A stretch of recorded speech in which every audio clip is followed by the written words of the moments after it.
Good evening po mga kapatid. Let us meditate the Word of God sa 1 Samuel chapter 27 verse 1. Sabi po dito, sinabi ni David sa kanyang sarili, balang araw ay mahuhuli ako ni Saul kapag hindi ako umalis dito.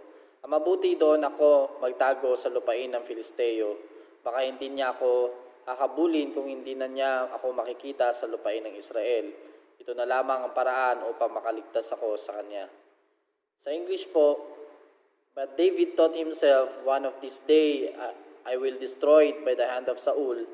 The best thing I can do is to escape to the land of Philistines. Then Saul will give up searching for me anywhere in Israel, and I will split out of his hand. Amen po. Ang title ko po this evening is Dealing with Discouragement. Have you ever felt discouraged? Alam mo ba kung ano magiging epekto nito sa iyo at sa iyong pananampalataya?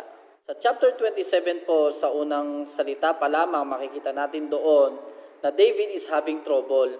Sabi doon, sinabi ni David sa kanyang sarili.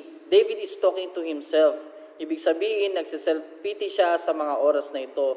And probably, hindi niya ito sinabi sa iba at hindi rin niya ipinaabot ang kanyang concern sa Diyos. It seems, si David ay discouraged sa mga oras na ito. Marahil dahil siguro sa labis na siyang nasasaktan sa kalagayan niya.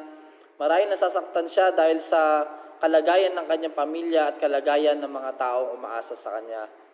Tuktong pa ni David, balang araw ay mahuhuli rin ako ni Saul kapag hindi ako umalis dito.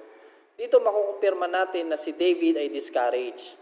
That was a word of discouragement.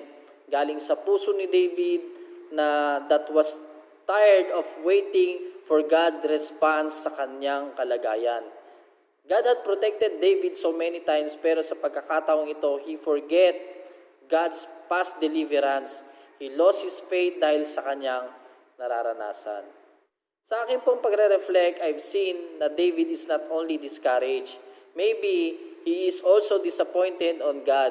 Kaya nga, instead of talking to God and cried out to Him, David preferred not to talk to God at resolbahin ito all by himself. And he began to make his decision without asking God's approval. Kaya nga, he end up in a wrong decision. Yun ay ang mamuhay kasama ang mga idolaters.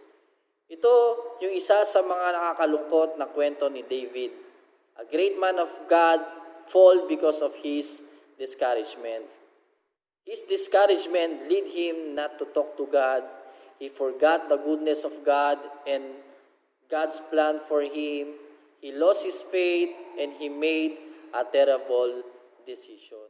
Nagsimula ito dahil nakita ni David ang pangit niyang kondisyon at kalagayan ng mga taong nasa paligid niya. Nangyari ito dahil he started to live according to his sight. Dahil sa discouragement niya, inalayo siya nito sa Diyos. Makikita pa nga natin sa buong chapter na ito na hindi man lamang nabanggit ang Diyos o Yahweh. Discouragement ay nagsimula sa pagtingin sa ating mga pangit na kondisyon. Nagsisimula tayo malungkot sa buhay na meron tayo hanggang sa panghinaan tayo ng loob. Lalo na kapag nakikita natin ang hindi magandang kalagayan ng ating mga mahal sa buhay. Discouragement also pumapasok sa ating puso kapag our expectation don't align with our reality. Kapag our expectation ay hindi natin nakikita. Sa mga believers, discouragement ay maaaring pumasok sa ating puso kapag hindi natin makita ang response ng Diyos sa kalagayan ng ating buhay. Kapag hindi natin makita ang expectation na tulong na nais nating matanggap sa Diyos, katulad na nangyari kay David. Ang danger dito, discouragement and disappointment sa buhay ay maaaring magpalayo sa atin sa Panginoon. It can lead us to have a hard feelings to God to the point na questionin natin siya. It can also blinded us sa mga kabutihang ginawa ng Diyos sa buhay natin at sa mga pangako at plano ng Diyos sa buhay natin. It can also destroy our faith at ang worst na maaaring mangyari ay makagawa tayo ng maling desisyon na maaaring makapaglayo sa atin sa Diyos. Kaya nga, we need to deal with our discouragement. Ganon din ang ating mga kapatid sa pananampalataya. There are so many believers nowadays choose to live by their own dahil pinanghinaan sila ng loob dahil sa kanilang sitwasyon, dulot ng pandemya ang ating nararanasan.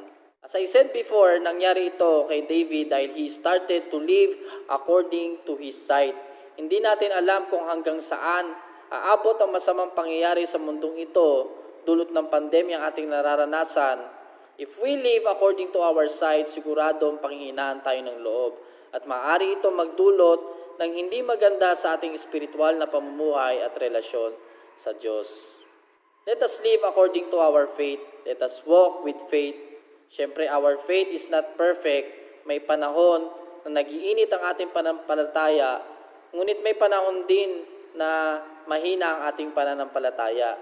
Lalo na sa sitwasyon ngayon, mahirap hindi makita ang kalagayan ng ating buhay at kalagayan ng ating bansa at ng mundong ito dulot ng pandemya ang ating nararanasan. Kaya nga sa panahon ngayon, mas kailangan natin pagtuunan ang pagtibayin ng ating pananampalataya. Mas doble ang pagsisikap na palakasin ang ating pananampalataya. Kahit matapos itong prayer meeting, we should continue to meditate the Word of God.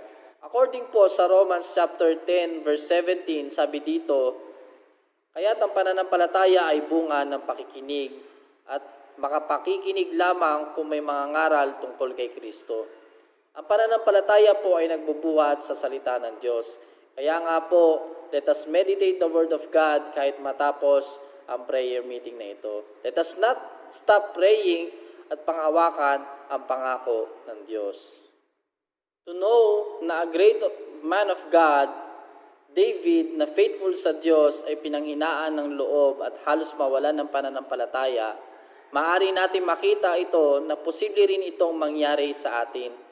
Kahit for now, we are confident sa ating pananampalataya, maaaring dumating sa ating pagkakataon na panghinaan tayo ng loob at makagawa ng bagay na maglalayo sa atin sa Diyos, lalo na sa panahong ito. Ito po ang iiwanan kong verse para sa lahat.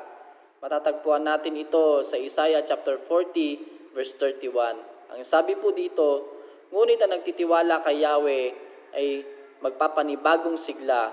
Ang lakas nila ay matutulad sa walang pagod na pakpak ng agila. Sila'y tatakbo ng tatakbo, ngunit di manghihina. Lalakad ng lalakad, ngunit hindi mapapagod. Ano man ang mangyari, ano man ang ating danasin, patuloy tayong magtiwala sa Diyos at ito ang magbibigay sa atin ng kalakasang harapin ang lahat ng suliranin ng ating buhay. Amen po.